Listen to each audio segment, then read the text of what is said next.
Hello and welcome to episode 10 of Getting Your Class to Behave with me, Sue Cowley. And in this episode, we're going to talk about part of chapter 2 of the book. So in chapter 2, I talk about a really crucial aspect of managing behaviour, which is managing the first meeting. And I say how in that first meeting, you have the chance to kind of establish yourself as a confident teacher who can communicate well, or you have the chance to sow the seeds of disaster by coming across as uncertain, unsure, hesitant, and so on. And this first meeting, if you think about it, the first time you meet somebody, you form almost an instant perception of them. I mean, they say that in job interviews, you've got about 30 seconds and the interviewer will have formed a perception of you.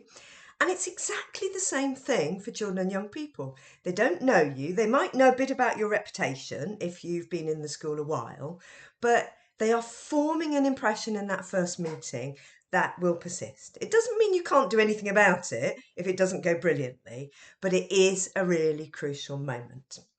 Now, I do mention in the book that some classes will give you a bit of a honeymoon period where they're absolutely fine for you in that first meeting, but then their behaviour kind of disintegrates over time. And often that's because you've gone in a bit too soft, a bit too unclear. Now, this is not about being hard or strict even. It's actually just about clarity. This is me. This is what I need from you. This is how we're going to work together. And then everything will be great. So it's worth thinking, as I say in the book, what do I actually need to know before that first meeting? And clearly, if you have a chance, speaking to your Senko is going to be really valuable for you. Are there learners in the class who have ADHD? Are there learners with autism? Are there kids that you need to kind of go with this strategy with? Are there kids which another strategy might work with? So really thinking about, who are those learners who are going to need additional support? Are there any physical needs? So do you need to sit some children near the front? Do you need to think about who you group with who? And also, if possible, a few names is really useful. And I'll talk in a later episode about learning names. But just knowing a handful of names or getting to know them as quickly as possible is absolutely crucial. Then I talk about establishing your teaching style. Now this falls under a range of factors. So first of all, it's how you appear. Now, this is not necessarily about wearing a suit and tie if you're a bloke or, wearing really smart outfits. It's about, do you look upright, well turned out? Are you coming across as an adult who is in control of themselves, let alone in control of the class? How are you talking? Do you sound stressed? Are you talking too fast because you're feeling nervous?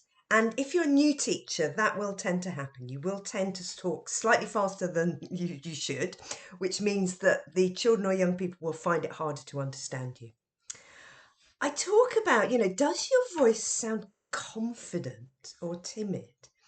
And just to demonstrate, if I came into a class for the first time and met the young people and said, hello, my name's Miss Cowley, and I'm going to be your teacher this year. You can already hear from my voice that I don't sound confident. So as I said in an earlier episode, it's about putting on a teacher character, which is going to make the learners feel like you can manage the behaviour of the class. I talk about the way you stand and move. And when I train teachers, I try and get them to pick up on this a lot because I think it's underestimated how important this is. And I'll sort of say to them, do I come across as confident and why? And they'll always pick up on this idea of posture. Even in an online context like this, they will say, you have good posture. And that's because I am literally, sitting or standing up straight. I am using gestures. I'm making eye contact. So all these little things, how I move around the room, will demonstrate to the learners that I'm not defensive and I am able to take control of the situation. And then I also say, the way you treat the learners. Are you treating them as equal in value to you? Or are you authoritarian and saying to them, you know, they just have to do what you say regardless? Are you, if something happens, becoming defensive and angry? Or do you manage to stay calm?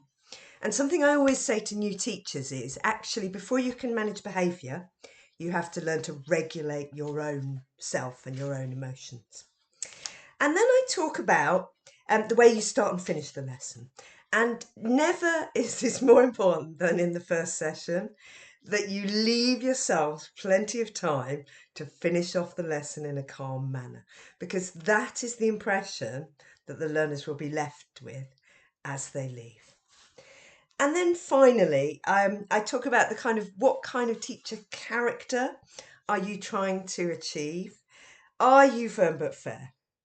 Are you, another one I explore in the book, comic and quirky? Or are you strict and scary, like teachers maybe were in the past? And thinking about that teacher character will help you present the teacher you are going to be in a way that's clear to the learners and they know exactly how you're going to operate with them. I'm Sue Cowley. This has been Getting Your Class to Behave. I hope you can join me next time round.